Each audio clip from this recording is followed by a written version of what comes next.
Assalamualaikum warahmatullahi wabarakatuh. Waalaikumsalam warahmatullahi wabarakatuh.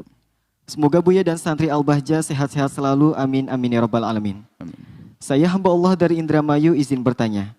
Begini Buya, saya pernah mendengar dari medsos bahwa belajar dengan Said atau Habib yang bodoh lebih bagus daripada belajar kepada 7 atau 70 orang alim yang bukan Said. Apa betul seperti itu Buya? Mohon penjelasannya. Terima kasih Buya. Wassalamualaikum warahmatullahi wabarakatuh. Perbandingan semacam itu perbandingan konyol.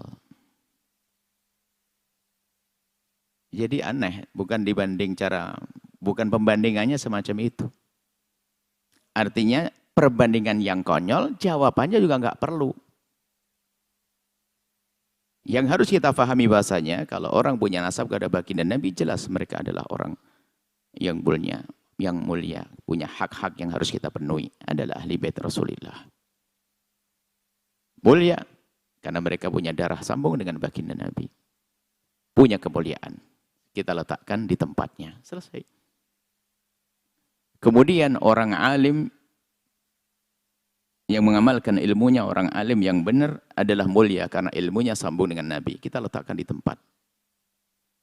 Bukan dibandingkan, ini fitnah kalau bandingkan begini ini. Kalau kita mengatakan harus kepada ahli bait, merendahkan ulama. Nabi mengangkat ulama. Kalau kita mengangkat ulama, merendahkan ahli bait, nggak boleh. Ini perbandingan begini ini konyol. Di samping konyol ini pertanyaan yang aneh. Ya enggak, pertanyaannya salah. Maksudnya ungkapan salah, contoh. Belajar kepada apa? Sayyid yang udah. Sebentar, belajar kan cari ilmu, gini loh. Mintalah uang kepada orang yang nggak punya duit. Anda paham enggak kalau mana? Nggak punya duit ngapain minta uang? Ya nggak ada pertanyaan, ungkapan itu nggak mungkin ada. Gimana ada ungkapan dari belajar Sayyid yang bodoh? Dia mulia dengan sayyidannya. Kalau bodoh, ya jangan belajar yang nggak punya ilmu. Aneh sekali Anda belajar sama orang yang nggak punya ilmu. Ya aneh, enggak. Pertanyaannya belajar, bukan perbandingan. Makanya ini membanding-bandingkan ini nggak sah. Wong dia tidak punya ilmu, bagaimana Anda belajar?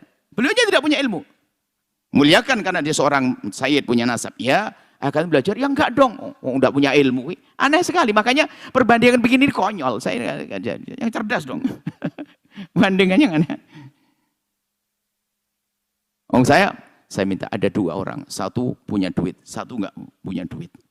Cuman yang enggak punya duit adalah kerabatmu. Lebih baik kamu minta duit kepada kerabatmu yang enggak punya duit daripada enggak punya duit minta duit. Bagaimana Anda ini paham enggak punya duit?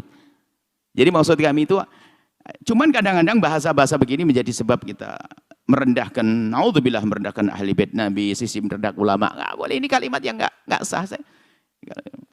Apalagi satu banding satu saja, bukan untuk membandingkan ini. Satu alim yang bukan Sayyid, satu Sayyid yang tidak alim. Bukan untuk dibanding-bandingkan begini. Semuanya punya kemuliaan yang harus kita pandang. Bukan dijejer dibandingkan. Membandingkan ini justru salah. Ini mau merendahkan satu.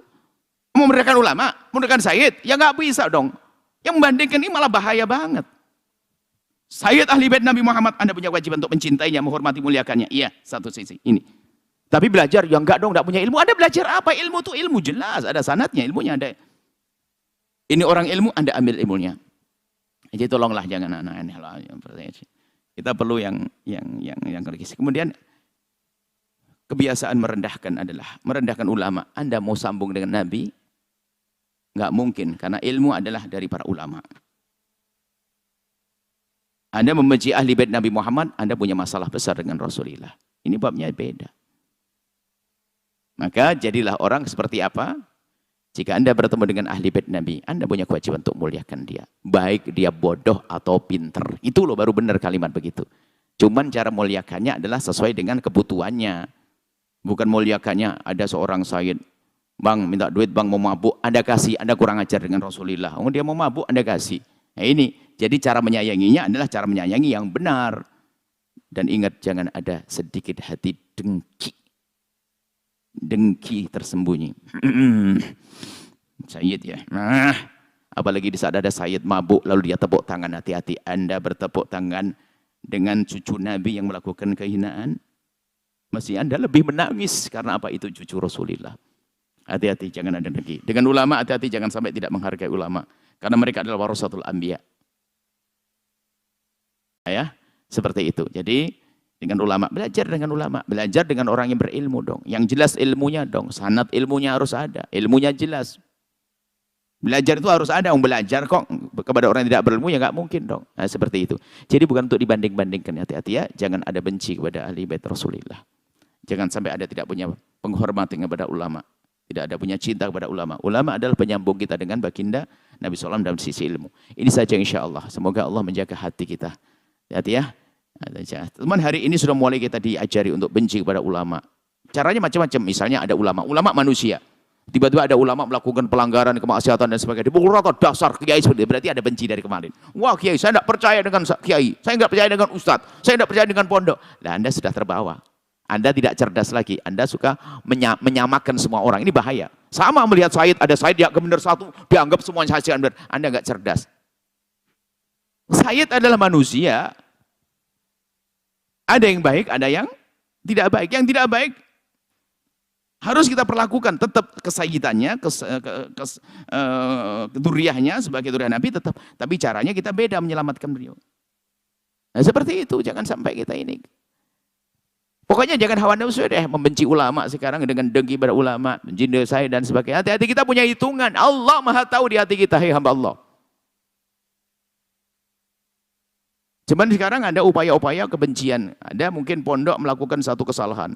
Mungkin ada ustadz yang berkhianat dan sebagainya. Kita dengar berita ada satu pondok misalnya ustadznya atau ustadahnya begini-begini, langsung komentar banyak, makanya saya tidak percaya dengan pondok, bahkan paling dimakan sama kiainya dan sebagainya. Memang ada yang makan begitu ada, tapi jangan dipukul rata dong. Makanya milih guru itu penting.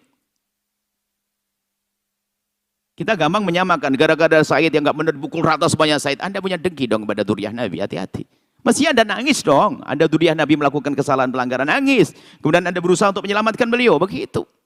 Bermasalah kita adalah benci. Benci siapa saja? Dengki. Dengki pada orang biasa saja nggak boleh. Apalagi kepada ulama. Pada duriah Nabi. Hei hamba Allah. Ini urusan Anda pribadi kepada Allah. Saya tidak mengatakan Anda semuanya. Urusan Anda dengan Allah. Anda punya Tuhan Allah yang maha tahu tentang hati Anda, sudahlah. Kalau saya pura-pura cinta, tapi saya membenci. Saya pura-pura cinta ulama, saya dengki. Allah tahu kok. Saya pura-pura cinta ahli bait, tapi mendengki, benci. Bila alasannya saya ingin menyelamatkan dia. Wah, saya ingin nolong dia dan sebagainya. Tapi sebenarnya saya menjerumuskan. Allah maha tahu loh ya. Urusanmu dengan Allah, hai hamba Allah. Ya, seperti itu. Wallahu a'lam bishawab. Sahabat Al-Bahjah TV, setelah menyaksikan video ini, jangan lupa bersolawat kepada baginda Nabi Muhammad. Shollu ala Nabi Muhammad. Allahumma sholli alaihi wa ala alihi.